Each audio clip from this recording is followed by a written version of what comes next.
तो hello friends तो मैं सबसे पहले जहाँ की होस्ट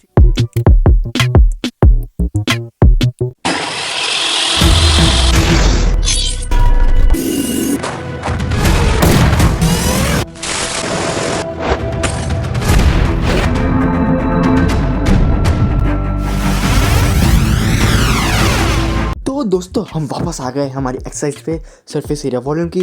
तो देखो हमने पहला और दूसरा क्वेश्चन कर लिया था, है ना। तो आज हम करने वाले थर्ड क्वेश्चन। अब इसमें क्या दिया देखो, और toy is in the form of cone of radius 3.5 centimetre mounted on hemisphere of same radius. मतलब एक हेमिस्फीयर उसके ऊपर कौन है उसका रेडियस भी सेम है, कितना है 3.5 सेंटीमीटर। टोटल हाइट टॉय की दी है 15.5 सेंटीमीटर और हमको फाउंड करना है total surface area of the toy. तो दोस्तों हमारा टॉय का डायग्राम कुछ ऐसा बन रहा है जिसमें एक हेमिस्फीयर है और उसके ऊपर एक कोन है। देखो ऐसा ही है ना, हाँ। और देखो टोटल हाइट टॉय की हमको दी है 15.5 सेंटीमीटर और कोन का जो रेडियस है वो दिया है हमको 3.5 सेंटीमीटर।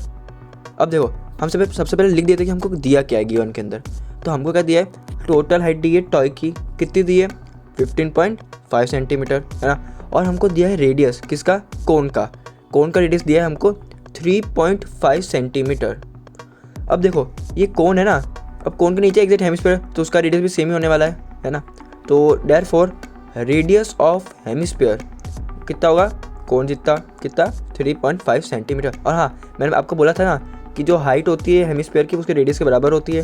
तो हाइट ऑफ हेमिस्फीयर क्या हो जाएगा हमारा 3.5 सेंटीमीटर। अब देखो हमें टोटल हाइट ऑफ टॉय पता है और हाइट ऑफ हेमिस्फीयर पता है, तो हम आराम से हाइट ऑफ कोन निकाल लेंगे। क्या हो जाएगा वो height of cone, height of toy minus height of hemisphere, है ना। देखो ऐसे ही होगा ना, height of toy minus height of hemisphere. Height of toy हमको क्या दिया है 15.5 सेंटीमीटर और हाइट ऑफ हेमिस्फीयर दिया है हमको 3.5। तो हमारा हाइट ऑफ कोन आएगा 12 सेंटीमीटर। लिख लेते हैं हम यहाँ पे, ये हाइट ऑफ कोन आ गया हमारा 12 सेंटीमीटर। अब देखो अब हमको इस पूरे का है ना टोटल सरफेस एरिया निकालना है ना, तो लिख लेते हैं now total surface area of toy is equal to, देखो टोटल सरफेस एरिया क्या होगा, देखो बाहर का पूरा एरिया निकालना है। तो बाहर से तो देखो सी ए से आएगा, सी ए से दोनों का सी ए से आएगा ना, अंदर का नहीं लेना, बाहर का लेना है टॉय का। तो पूरा सी ए से आएगा, सी ए से ऑफ कोन प्लस सी ए से ऑफ हेमिस्फीयर, क्योंकि टोटल सरफेस है बाहर से टॉय तो पूरा एकदम बाहर से मतलब पूरा कड़क है ना, सॉलिड है। तो अंदर का एरिया तो लेना नहीं है, तो सी ए से आएगा, है ना। अब सी एस ऑफ कोन क्या होता है याद रखना, पाई आर एल, और C S of hemisphere 2 pi R square.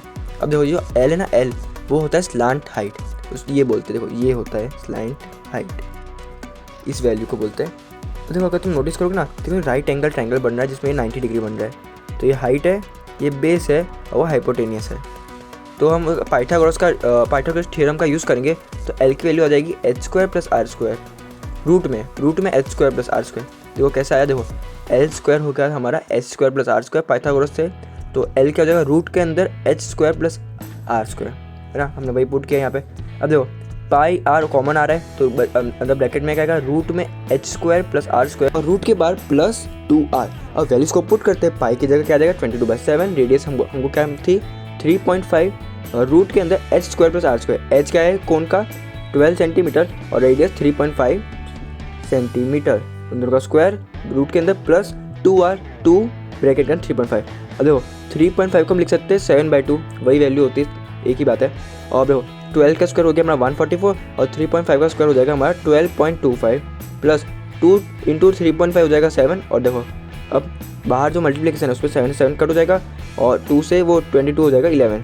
तो 11 अंदर ब्रैकेट में रूट में 156.25 प्लस 7, तो 156.25 हो गया 12.5। अब देखो 12.5 प्लस 7 हो जाएगा हमारा 19.5, तो 11 इंटू 19.5 हो गया 214.5 सेंटीमीटर स्क्वायर। तो दोस्तों हमारा जो टॉय है, टॉय उसका जो टोटल सरफेस एरिया है वो आ गया हमारा 214.5 सेंटीमीटर स्क्वायर, है ना। तो दोस्तों आपको कैसा लगा वीडियो, मैं होप करता हूँ कि आप इस वीडियो को देखकर आपके जो सरफेस एरिया और सरफेस एरिया और वॉल्यूम के जो क्या बोलते हैं डाउट्स थे वो क्लियर होंगे ना। तो दोस्तों इस वीडियो को लाइक करो, शेयर करो, कमेंट करो और मेरे चैनल को सब्सक्राइब करो। तो हम लोग मिलते हैं अगली वीडियो में, तब तक के लिए thanks for watching and good bye.